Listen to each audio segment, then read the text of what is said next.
കേന്ദ്ര സാമൂഹ്യനീതി മന്ത്രാലയത്തിൽ നിന്ന് സംസ്ഥാനത്തിന് ലഭിക്കാനുള്ള ഫണ്ട് വിട്ടുകിട്ടുന്നതിനുള്ള നടപടികൾ വേഗത്തിലാക്കുമെന്ന് കേന്ദ്രമന്ത്രി ഉറപ്പു നൽകിയതായി മന്ത്രി കെ.എ. തുളസി അറിയിച്ചു. പാലക്കാട് മെഡിക്കൽ കോളേജ് ഹോസ്റ്റൽ നിർമ്മാണത്തിന് കേന്ദ്രത്തിന്റെ സഹായവാഗ്ദാനം ലഭിച്ചിട്ടുണ്ട്. പിന്നോക്ക വിഭാഗങ്ങളുടെ പുരോഗതിക്കായി കൂടുതൽ പോസ്റ്റ് മെട്രിക് ഹോസ്റ്റലുകൾ ആവശ്യമാണെന്ന കാര്യം കേന്ദ്ര ശ്രദ്ധയിൽപ്പെടുത്തിയിട്ടുണ്ട്. ആദിവാസി ജനവിഭാഗങ്ങളെ സമൂഹത്തിന്റെ മുന്നണിയിലേക്ക് കൊണ്ടുവരുന്നതിനുള്ള വിവിധ പദ്ധതികളും സർക്കാരിന്റെ ക്ഷേമ പദ്ധതികളെക്കുറിച്ച് താഴെത്തട്ടിൽ അവബോധം സൃഷ്ടിക്കുന്നതിനുള്ള ശ്രമങ്ങളും തുടരുമെന്നും മന്ത്രി വ്യക്തമാക്കി. SC/ST പ്രമോട്ടർമാരുടെ വേതനം വർദ്ധിപ്പിക്കണമെന്ന ആവശ്യം ഉയർന്നിട്ടുണ്ട്. എന്നാൽ നിലവിലെ സാമ്പത്തിക സ്ഥിതി കണക്കിലെടുത്ത് വലിയ രീതിയിലുള്ള വർധനവ് സാധ്യമല്ലെങ്കിലും നിലവിൽ സാധ്യമാകുന്ന രീതിയിലുള്ള വർധനവിനായി ശ്രമിക്കുമെന്ന് മന്ത്രി വ്യക്തമാക്കി. ഇന്നും നാളെയായിട്ട് 2 ദിവസത്തെ ഒരു യാത്രയായിട്ട് ഡൽഹിയിൽ വന്നതാണ്. അതിൽ പ്രധാനമായിട്ടും നമ്മുടെ വകുപ്പുമായിട്ട് ബന്ധപ്പെട്ട ചില പ്രധാനപ്പെട്ട വിഷയങ്ങൾ കേന്ദ്ര മന്ത്രിയുമായിട്ട് ചർച്ച ചെയ്യാൻ വേണ്ടിയിട്ടാണ് എത്തിയത്.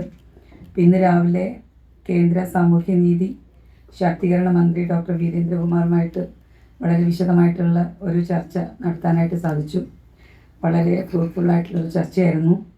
അപ്പം നമുക്ക് നിലവിൽ നമ്മുടെ സ്റ്റേറ്റിന് പെൻഡിങ്ങിൽ നിൽക്കുന്ന ഫണ്ടുകൾ അത് എത്രയും അടിയന്തരമായിട്ട് റിലീസ് ചെയ്യുന്നതിന് വേണ്ടിയിട്ടുള്ള അനുകൂലമായിട്ടുള്ള നിലപാട് എടുക്കാം എന്ന് ബഹുമാന്യമായിട്ടുള്ള മന്ത്രി ഉറപ്പ് നൽകിയിട്ടുണ്ട്.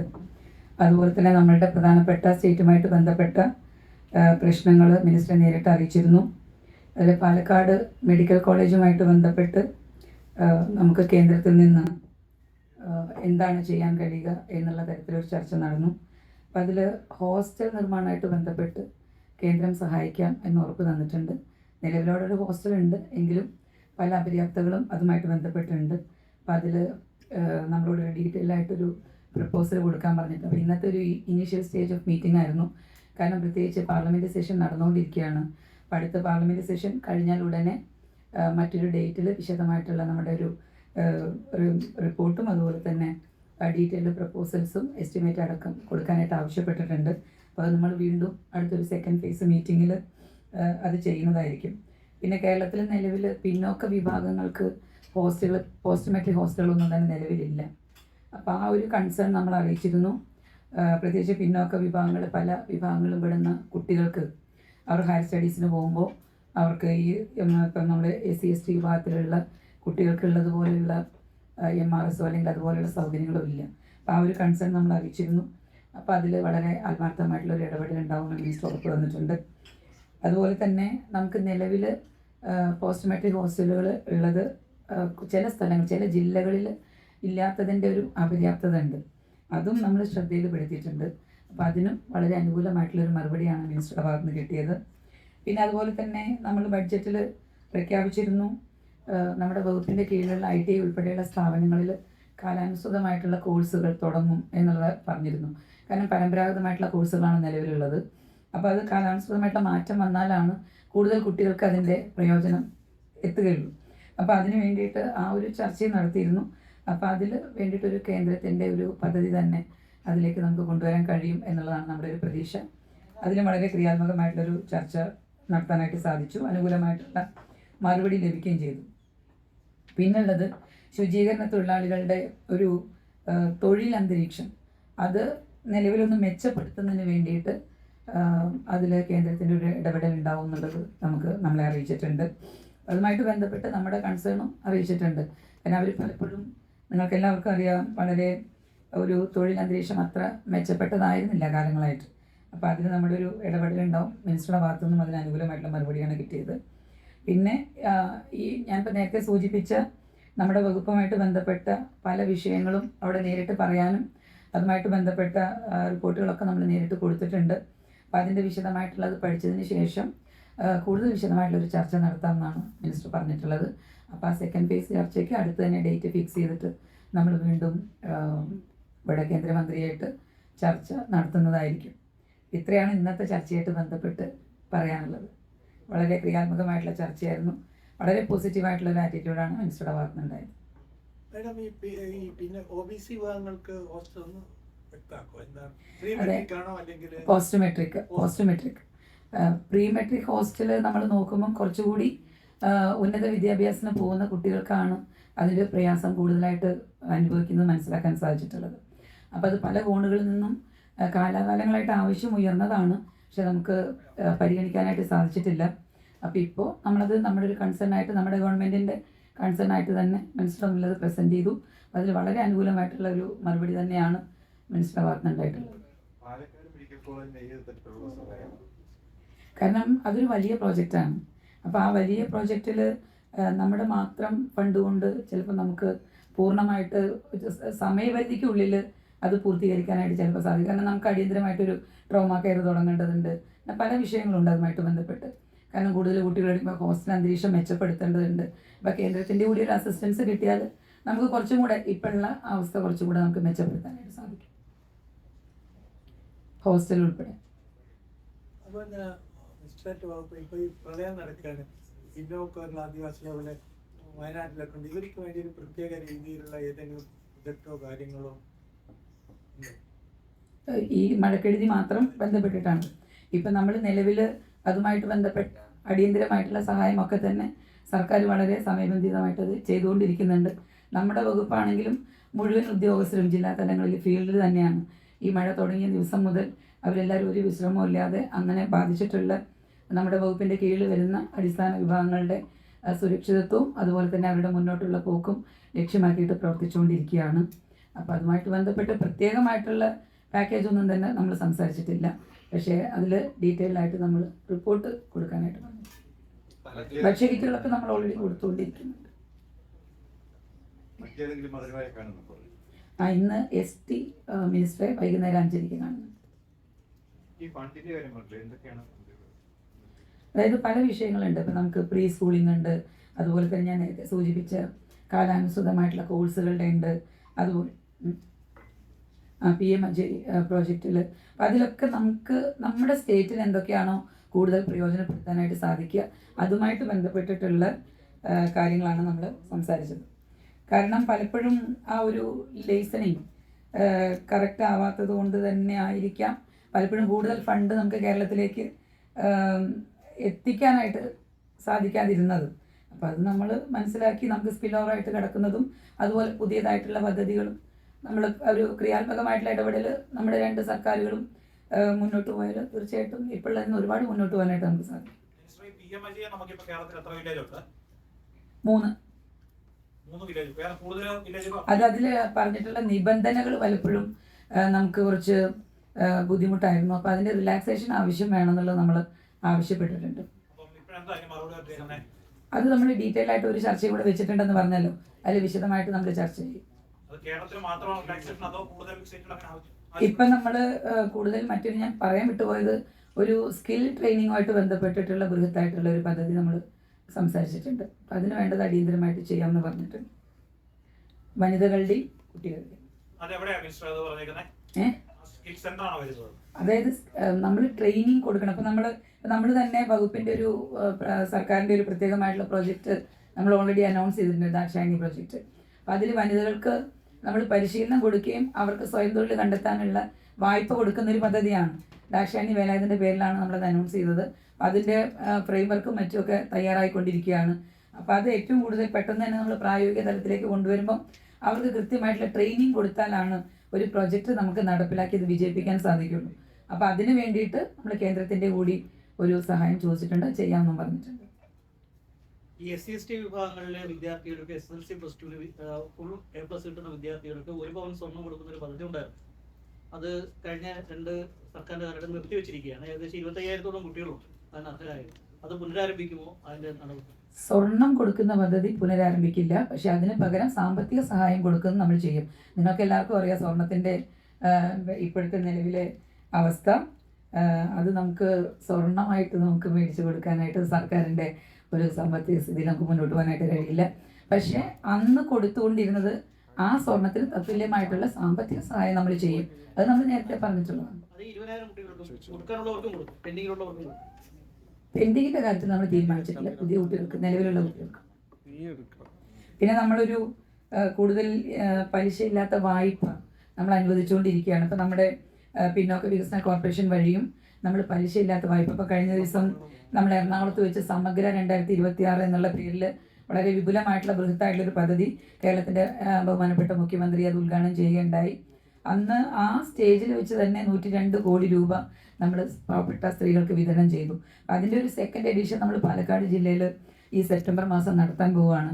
അപ്പോൾ അതിൽ അപേക്ഷിച്ചിട്ടുള്ള മുഴുവൻ പേർക്കും കൊടുക്കാൻ കഴിയുന്ന തരത്തിലാണ് നമ്മൾ പദ്ധതി ആവിഷ്കരിച്ചിട്ടുള്ളത്.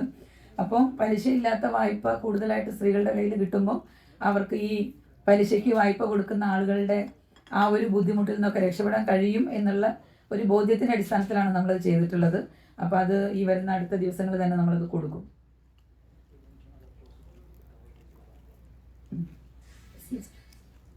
പിന്നെ നമ്മൾ നിലവിൽ നമുക്ക് കൊടുത്തുകൊണ്ടിരുന്നത് ഈ SC/ST അട്രോസിറ്റീസുമായിട്ട് ബന്ധപ്പെട്ട് അവർക്ക് സാമ്പത്തിക സഹായം കൊടുക്കുന്നുണ്ടായിരുന്നു. അപ്പോൾ അതിൽ നമുക്ക് കുറച്ച് സെൻട്രൽ മിനിസ്ട്രി നമുക്ക് പെൻഡിങ് ഉണ്ടായിരുന്നു, റിലീസ് ചെയ്യാനുണ്ട് തുക.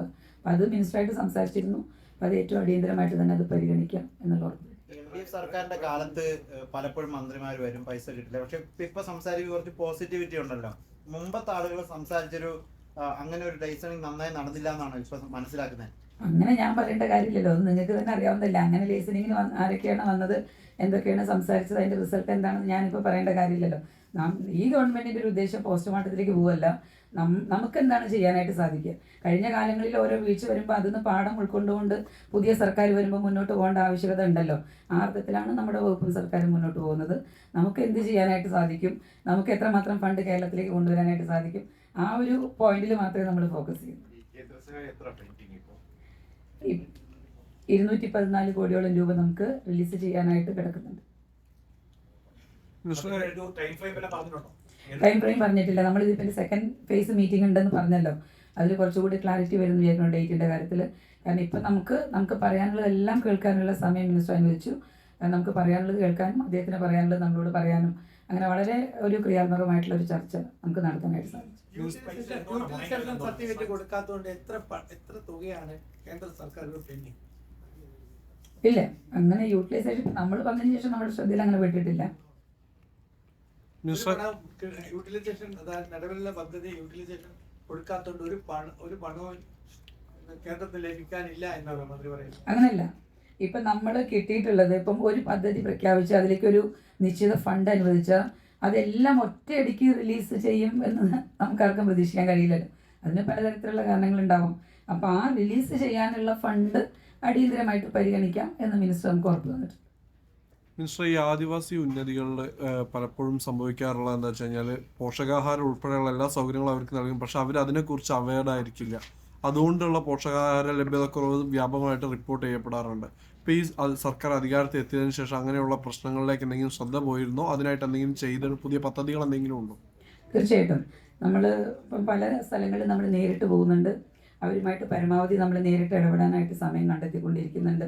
ഇപ്പം കഴിഞ്ഞ ദിവസം നിലമ്പൂർ നിയോജക മണ്ഡലത്തിൽ MLA ഒക്കെ നമ്മുടെ എല്ലാവരുടെയും അതുപോലെ തന്നെ ജില്ലാ ഭരണകൂടവും ഒക്കെ സംയുക്തമായിട്ട് ഒരു അദാലത്ത് സംഘടിപ്പിച്ചു. അപ്പം അതിൽ ഒരിക്കലും നമുക്ക് പുറത്തേക്ക് എത്തിക്കാൻ കഴിയാത്ത ചോലനായക വിഭാഗത്തിൽ നിന്നുള്ള ആളുകളടക്കം അവിടേക്ക് വന്നു. കാരണം ഒരു ലേഡി തന്നെ അവർ ജനിച്ച 64 വർഷത്തിന് ശേഷമാണ് അവർക്കൊരു ജനന സർട്ടിഫിക്കറ്റ് കൊടുക്കാനായിട്ട് സാധിച്ചത്. കാരണം പലപ്പോഴും പല കാരണങ്ങൾ കൊണ്ട് അത്തരത്തിലുള്ള അടിസ്ഥാന രേഖകൾ പോലും ഇല്ലാത്തൊരു സമൂഹമാണ്. അതുപോലെ ഞാൻ നേരത്തെ സൂചിപ്പിച്ച ഈ ബഷീകിറ്റ് ഉൾപ്പെടെയുള്ള വിഷയങ്ങൾ, അതൊക്കെ തന്നെ പല സർക്കാരിൻ്റെ സ്കീമുകളെക്കുറിച്ചും സാധാരണക്കാർക്ക് അവയർനെസ് ഇല്ലാത്തത് നമ്മുടെ ശ്രദ്ധയിൽ പെട്ടിട്ടുണ്ട്. അപ്പോൾ അത് നമുക്കിപ്പം നമ്മുടെ വകുപ്പിൻ്റെ ഏറ്റവും താഴെത്തട്ടിലുള്ള ഒരു യൂണിറ്റ് എന്ന് പറയുന്നത് SC/ST പ്രൊമോട്ടർമാരാണ്. അപ്പോൾ ആ പ്രൊമോട്ടർമാരെ ഞാൻ തന്നെ ഓരോ ജില്ലയിൽ നിന്നും ഒരു റാൻഡം ചെക്കിങ്ങിൽ 10-ലധികം ആളുകളെ നേരിട്ട് നമ്പർ എടുത്ത് കളക്ട് ചെയ്ത് അവരെ നേരിട്ട് ബന്ധപ്പെട്ടിട്ടുണ്ട്. അപ്പം അങ്ങനെയൊക്കെ വിളിക്കുമ്പോൾ നമുക്ക് ബോധ്യപ്പെടുന്നത് ഈ ഫീൽഡിൽ പോകുന്ന ആളുകൾക്ക് കൃത്യമായിട്ട് ഗവൺമെൻറ് സ്കീമുകളെക്കുറിച്ച് അറിവുണ്ടായാൽ മാത്രമേ, അല്ലെങ്കിൽ അവർക്ക് അസൈൻ ചെയ്തിട്ടുള്ള ഡ്യൂട്ടിയെക്കുറിച്ച് കൃത്യമായിട്ട് അവഗാഹം ഉണ്ടാകുമ്പോൾ മാത്രമാണ് ഈ സർക്കാരിൻ്റെ പ്രവർത്തനങ്ങൾ ഏറ്റവും താഴെത്തട്ടിൽ ഫലപ്രദമായിട്ട് എത്തുള്ളൂ.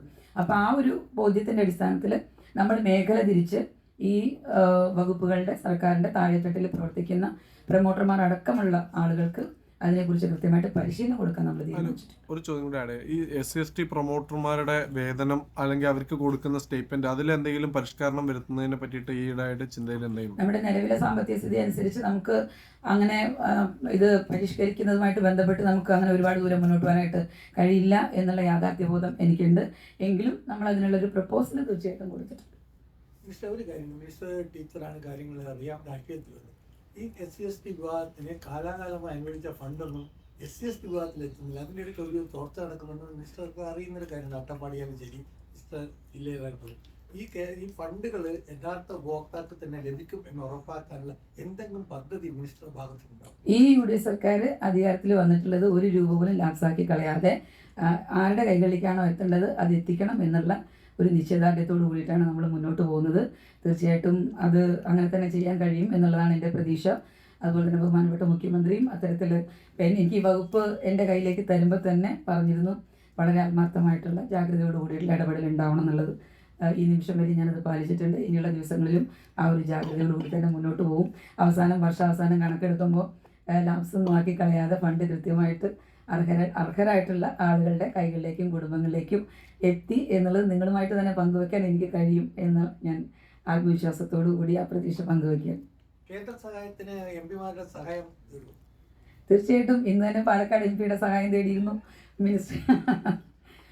മിനിസ്റ്ററെ നേരിട്ട് കാണുന്നത് MP ഒരു ഇൻവോൾവ്മെൻറ്റ് തീർച്ചയായിട്ടും ഞങ്ങൾക്ക് മിനിസ്റ്റർ സമയപരിധി ഇല്ലാതെ ഞങ്ങളോട് ഇടപെട്ടതിൽ MP ഒരു വളരെ ക്രിയാത്മകമായിട്ടുള്ള ഇടപെടലുണ്ടായിരുന്നു. അത് സംബന്ധിക്കാൻ ഞങ്ങൾക്ക് സന്തോഷമേ ഉള്ളൂ. രാഹുൽ ഗാന്ധിയായിട്ട് ഇപ്പം 4 മണിക്ക് കാണുന്നുണ്ട്. വനിതാ മന്ത്രി എന്ന നിലയിലാണ് ചോദ്യം. കഴിഞ്ഞ ദിവസം ഗതാഗത മന്ത്രി CP ജോൺ നടത്തിയ ഒരു പരാമർശം ആ ശ്രദ്ധയിൽപ്പെട്ടിരുന്നു. അത് അദ്ദേഹം ഖേദം പ്രകടിപ്പിച്ചു, അതിൻ്റെതല്ല. പക്ഷേ ആ പരാമർശത്തിന്റെ ഒരു ഗൗരവ സ്വഭാവം അതെങ്ങനെയാണ് കാണുന്നത്? ബഹുമാനപ്പെട്ട മിനിസ്റ്റർ അദ്ദേഹം എല്ലാ കാലത്തും സ്ത്രീകളോടും പെൺകുട്ടികളോടൊക്കെ വളരെ ബഹുമാനത്തോടു കൂടി പെരുമാറുന്ന ഒരാളാണ്. മാത്രമല്ല മുഖ്യമന്ത്രിയും അതുപോലെ തന്നെ ഗതാഗത വകുപ്പ് മന്ത്രിയും ഞാനും ഒക്കെ ഉൾപ്പെട്ട ഒരു പരിപാടിയിലാണ് ഇതിൻ്റെ ഈ പ്രിയദർശിനി സൗജന്യ യാത്രയുടെ ഉദ്ഘാടനം നടന്നത്. അന്ന് മിനിസ്റ്റർ സംസാരിച്ച് നിങ്ങൾ കേട്ടിട്ടുണ്ടാവും. അപ്പോൾ ഏതെങ്കിലും ഒരു വാക്കുകൊണ്ടോ വാചകം കൊണ്ടോ ഒരു വ്യക്തികളെ അളക്കരുത് എന്നുള്ളതാണ് എനിക്കിവിടെ സൂചിപ്പിക്കാനുള്ളത്. അദ്ദേഹം എപ്പോഴും പൊതുസമൂഹത്തിൽ ഏറ്റവും വളരെ എല്ലാവർക്കും മര്യാദ കൊടുത്തുകൊണ്ട് ഇടപെടുന്ന ഒരു വ്യക്തിയാണ്. അങ്ങനത്തെ ഒരു കമൻറ്റ് പറയാൻ ഞാൻ ആഗ്രഹിക്കുന്നില്ല. എനിക്ക് മനസ്സിലായ അദ്ദേഹത്തെയാണ് ഞാൻ നിങ്ങളുടെ മുന്നിൽ പറഞ്ഞത്. അദ്ദേഹം പൊതുസമൂഹത്തിൽ എപ്പോഴും വളരെ ബഹുമാനത്തോടു കൂടി ഇടപെടുന്നതാണ്. പിന്നെ ഒരു സ്ത്രീ എന്നുള്ള ഞാൻ നിലയിൽ പറയാം, ഈ UDF സർക്കാർ ആ സ്കീം കൊണ്ടുവന്നത് കേരളത്തിലെ മുഴുവൻ സ്ത്രീകളുടെയും ആത്മാഭിമാനം ഉയർത്തിപ്പിടിക്കുന്ന പദ്ധതിയാണ് എന്നാണ് ഉദ്ഘാടന പ്രസംഗത്തിൽ ബഹുമാനപ്പെട്ട മുഖ്യമന്ത്രി പറഞ്ഞത്. അത് തന്നെയാണ് ഇപ്പോഴും. ഒരിക്കലും അങ്ങനെയൊന്നും പറഞ്ഞിട്ടില്ല. അങ്ങനെയാണ് ഈ സ്കീം നടപ്പിലാക്കിയുള്ളത്. അത് ഏറ്റവും നല്ല ഉദ്ദേശ ലക്ഷ്യത്തോടു കൂടി നടപ്പിലാക്കിയിട്ടുള്ള ഒരു പദ്ധതിയാണ്. സർക്കാരിൻ്റെ ഒരു ദൗത്യം എന്ന് പറയുന്നത് ഏറ്റവും സാധാരണക്കാരായിട്ടുള്ള സ്ത്രീകളുടെ എല്ലാവരുടെയും മുഴുവൻ ആളുകളുടെയും ആത്മാഭിമാനവും അന്തസ്സും ഉയർത്തിപ്പിടിച്ചുകൊണ്ട് മുന്നോട്ട് പോകുന്നതാണ്. നമ്മൾ മുന്നോട്ട് വയ്ക്കുന്ന ഓരോ സ്കീമിലും നമ്മൾ വെറും വാക്കാൽ പറയല്ല, ഏറ്റവും ആത്മാർത്ഥമായിട്ട് ഓരോ വ്യക്തികളുടെ ജീവിതങ്ങളാണ്, അനുഭവങ്ങളാണ്, അതൊക്കെ മുന്നിൽ കണ്ടുകൊണ്ട് തന്നെയാണ് ഓരോ പദ്ധതിയും ആവിഷ്കരിക്കുന്നത്. പ്രിയദർശിനി സൗജന്യ യാത്രയും അങ്ങനെ തന്നെയാണ്, ഇനിയും അങ്ങനെ തന്നെ ആയിരിക്കും. ആ പ്രസ്താവനയിലെ ചില പരാമർശങ്ങൾ ഒഴിവാക്കേണ്ടതായിരുന്നില്ലേ? അല്ല, അതിപ്പോൾ നമ്മൾ ഓരോ കാര്യം എങ്ങനെ വ്യാഖ്യാനിക്കുന്നു എന്നുള്ളിടത്തും ചില പ്രശ്നങ്ങൾ ഉണ്ടാവാം. ഞാൻ എന്തായാലും അതിനെക്കുറിച്ച് കൂടുതലായിട്ട് കമൻറ്റ് ചെയ്യാൻ ആഗ്രഹിക്കുന്നില്ല. എനിക്ക് ഇത്ര മാത്രമേ പറയാനുള്ളൂ. CP ജോൺ എന്ന് പറയുന്ന മിനിസ്റ്റർ, അദ്ദേഹം ഒരുപാട് വർഷക്കാലമായിട്ട് പൊതുരംഗത്ത് നിൽക്കുന്ന ഒരാളാണ്. അദ്ദേഹം എല്ലാവരോടും പൊതുസമൂഹത്തിൽ ഏറ്റവും മാന്യമായിട്ട് ഇടപെടുന്ന ഒരാളാണ്. Thank you. ഇപ്പം നിങ്ങളുടെ എല്ലാവരുടെയും സപ്പോർട്ട് ഉണ്ടാവണം. നമ്മുടെ സർക്കാരിൻ്റെ ദൗത്യമായിട്ട് ഡൽഹിയിൽ വരുമ്പം നമ്മൾ ഈ പറയുന്ന കാര്യങ്ങളുമൊക്കെ ആളുകളിലേക്ക് എത്തിക്കുന്നത് നിങ്ങളിലൂടെയാണ്. അപ്പോൾ ഈ കാര്യങ്ങളൊക്കെ പരമാവധി ആളുകളിലേക്ക് എത്തിക്കാൻ നിങ്ങളുടെ എല്ലാവരുടെയും പൂർണ്ണമായിട്ടുള്ള സഹകരണവും അതുപോലെ പിന്തുണയും ഉണ്ടാവണം എന്നുള്ളത് വകുപ്പിന് വേണ്ടിയും സർക്കാരിന് വേണ്ടിയും ഞാൻ അഭ്യർത്ഥിക്കുകയാണ്. Thank you very much.